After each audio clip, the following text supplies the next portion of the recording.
Dear shorthand writers, this is English Shorthand Dictation number 149 and the dictation speed is 160 words per minute. Ready? Start. Honorable members, we are now taking up the discussion of the draft constitution. I will leave it to the members who will speak to take as little time as possible so that as many of them as wish to take part in the debate may be accommodated. I may assure them of that. I have been all through the debate from the beginning. I have not missed a single word or a single sentence of any member.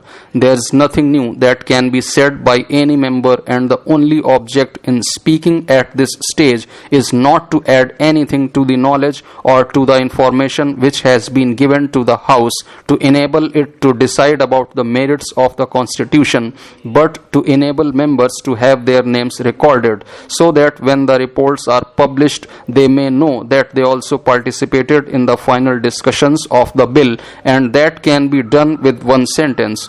I assure them that their names will go down on the record even if they support the bill with one single sentence.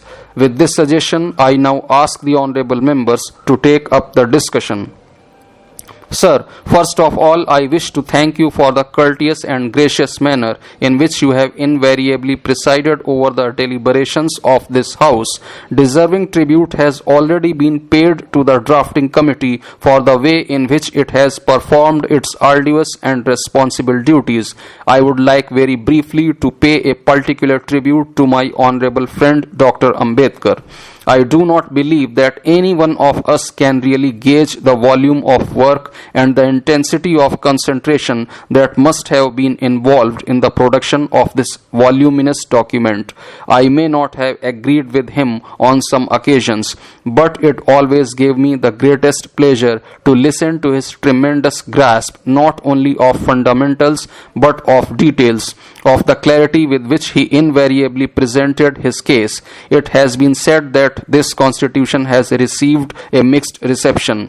It is inevitable that its reception should have been mixed because inevitably it is a mixed constitution. It is composite in character.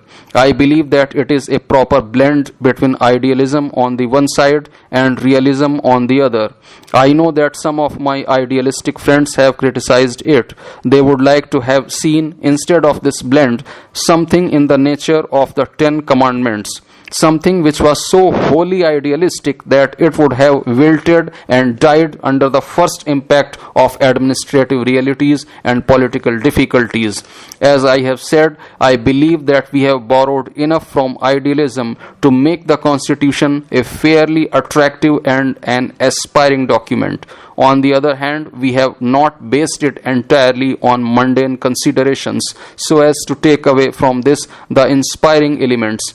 I realize that it is not a perfect document, but at the same time I feel that in hammering it out, we have traversed all the processes of the democratic manufactory. We have ranged through the whole gamut of democratic factors. There has been careful thought. There has been close analysis. There has been argument and counter-argument. There has been fierce controversy, and at one time I thought that the controversy was so fierce that we might reach the stage of settling it by actual physical force. But in the final analysis has pervaded a real sense of accommodation and a real feeling of forbearance. So far as the minority provisions are concerned, I cannot speak on behalf of any other minority, but I do claim to speak on behalf of the Anglo-Indian community. I have paid repeated tributes to the generous and understanding way in which the Anglo-Indian community has been dealt with under this constitution. All I need to say at this moment is to reiterate my own gratitude and appreciation for the very generous way in which the Anglo-Indian community has been treated. Now I shall deal very briefly with certain aspects of the Constitution. I agree with my honorable friend when he says that it might have been wiser for us not to have extended the franchise at one bound to universal suffrage. I recall the experience in Britain and the precedent of Britain. I am aware that the precedents and experience in other countries are not sacrosanct for us, though some of us are in the habit of talking about democracy without understanding its real purpose and its real content. To my mind, a mere counting of heads has never constituted democracy.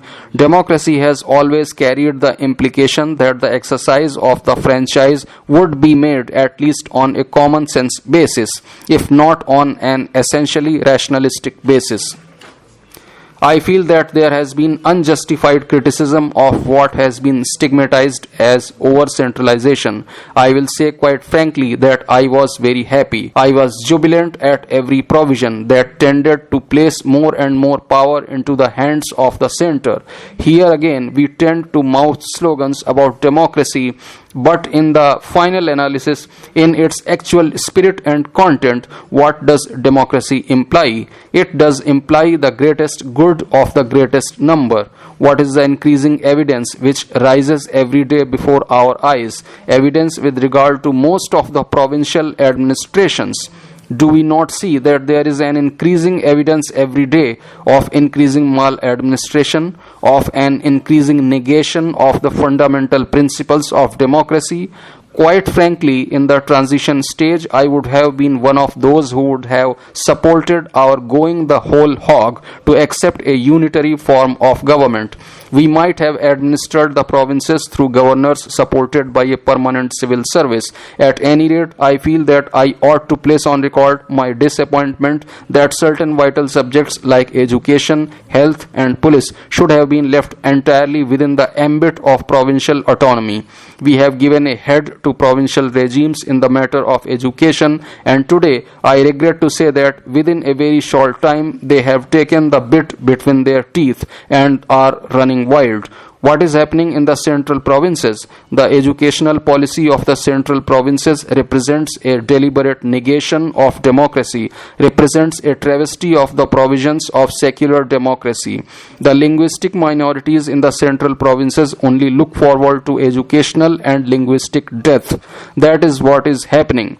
They have no regard for the linguistic minorities. Overnight, they are pursuing an intolerant, parochial and aggressive linguistic policy which is an absolute negation of every provision we have embodied in the fundamental rights. You have given a head to these provinces and they are running amok. The larger interests of the country mean nothing to them. My own conviction is that a few years will be sufficient to make the leaders of the country realize the great blunder that we have committed in allowing education to remain entirely in the provincial sphere. You will see balkanization of the country will take place so quickly because through this powerful lever which you have left in the hands of the provinces, they will split this country up into linguistic enclaves, seal one from the other, so that the idea of a common nationality will recede more and more into the background. I feel very strongly about this.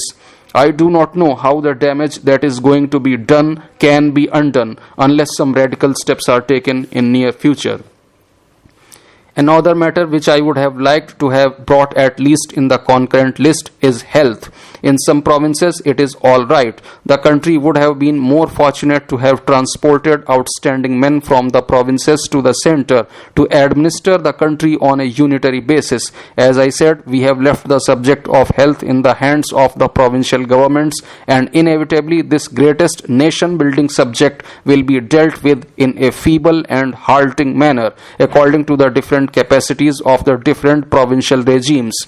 Last but not the least, I should like to have seen police being brought onto the concurrent list. The police in a province like Bombay have a good reputation, but let us be honest. What kind of reputation do the police administrations in many of the provinces enjoy? What does the man in the street think of the police regimes in many of the provinces? We all know what he thinks. The police have fallen into disrepute in many of the provinces. They are not regarded as guardians of law and order, but as agencies of corruption and oppression. While on the matter of directive principles, I would like to refer to this provision regarding cow slaughter. I know that I will be treading on difficult ground, but I want to make my position clear. What I resent in this directive principle is the insidious way in which this provision with regard to the banning of cow slaughter has been brought in.